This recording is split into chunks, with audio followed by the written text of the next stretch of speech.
আসসালামু আলাইকুম প্রিয় দর্শক, আশা করি ভালো আছেন। আমি আলহামদুলিল্লাহ ভালো আছি। তো আজকে আমাদের বাড়ির পাশে গাছগুলা কাটতেছিল একেবারে প্রাচীন পদ্ধতিতে। আমরা ছোটবেলায় যেভাবে দেখেছি গাছ কাটতে, আজকে ঠিক সেভাবেই দেখলাম, সেই জন্য আমি ভিডিওটা আপনাদের মাঝে তুলে ধরলাম। তো এখানে দেখতে পাচ্ছেন গাছ কাটার কোনো ভালোভাবে বসার বা ধরার মতো কোনো অপশন ছিল না। সেজন্য তারা একটা ডালা আরেকটা গাছের সাথে বেঁধে একজনে বসছে, আরেকজন আরেকটা গাছের দাঁড়ায় তারপরে গাছটা কাটার জন্য প্রস্তুতি নিচ্ছে। তারা মূলত সম্পর্কে বাবা ছেলে হয়, একজন বাবা একজন ছেলে এখানে।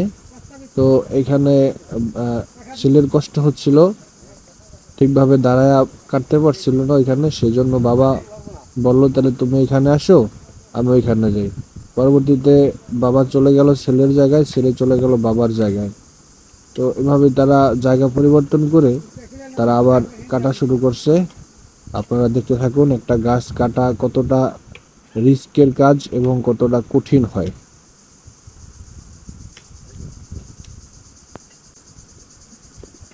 এটা একটা রেন্ডি গাছ ছিল, আমরা সবাই চিনি রেন্ডি গাছ, রেন ট্রি।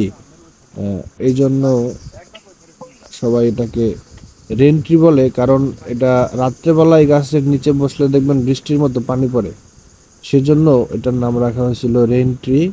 তো আমরা বাঙালিরা এটা আস্তে আস্তে বলতে বলতে রেন্ডি বানায় ফেলছি।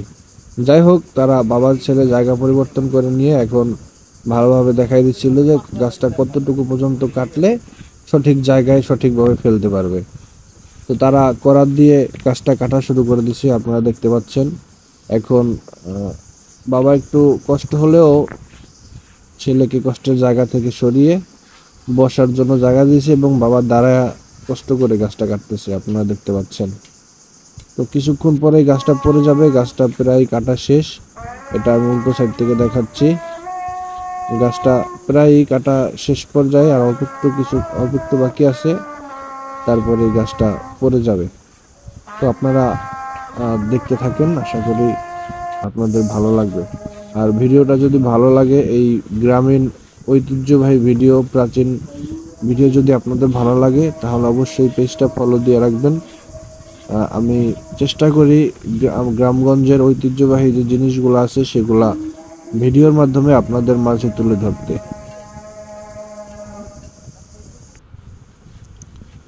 তো গাছটা একেবারে শেষ পর্যায়ে কাটা হয়ে গেছে এখন, আর একেবারে হয়তোবা 3 আঙ্গুলের মতো বা 4 ইঞ্চির মতো জায়গা ছিল কাটা।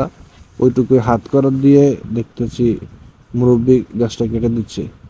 তো গাছটা এখন পড়ার সময় হয়ে গেছে, সেই কারণে দড়িটাকে সুন্দরভাবে ধরে আছে। এই যে দড়িটা ছেলে ধরে আছে, এই দড়ির উপরেই কিন্তু বাবা ওইখানে দাঁড়াইতে পারছে।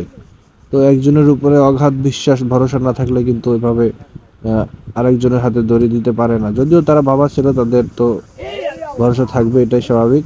তো এখন গাছটাকে সুন্দরভাবে তারা ফেলে দিল। আজকের মতো এ পর্যন্তই, দেখা হবে নতুন কোনো ভিডিওতে। সে পর্যন্ত সবাই সুস্থ থাকেন, ভালো থাকেন, এবং আমাদের এই ভিডিওটি ভালো লাগলে অবশ্যই শেয়ার করে দেবেন। ধন্যবাদ।